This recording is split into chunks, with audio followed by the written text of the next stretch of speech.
فضائية مضادة كالمنع والحجب والتشويش على ترددات البث من خلال إرسال موجات لتغيير ترددات وسائل الإعلام لحجب حقيقة ما يجري على الأرض.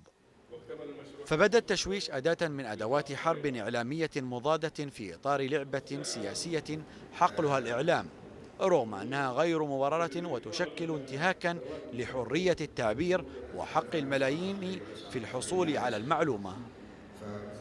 المؤسسة العربية للاتصالات الفضائية عربسات أكدت في ملتقاها السنوي السادس على قدرتها في التغلب على هذه الظاهرة في لقائها مع ملاك ومسؤولي البث التلفزيوني العربي والعالمي.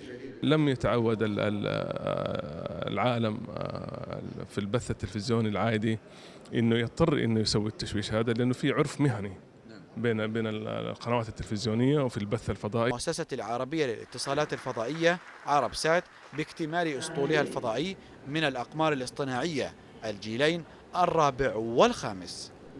كما تضمن الملتقى العديد من الفعاليات، منها ندوة مخصصة للبث التلفزيوني عالي الوضوح شارك فيها عدد من كبار شركات البث الفضائي التلفزيوني وخبراء عالميون في تقنية البث عالي الوضوح. عبد الله المطوع، العربية.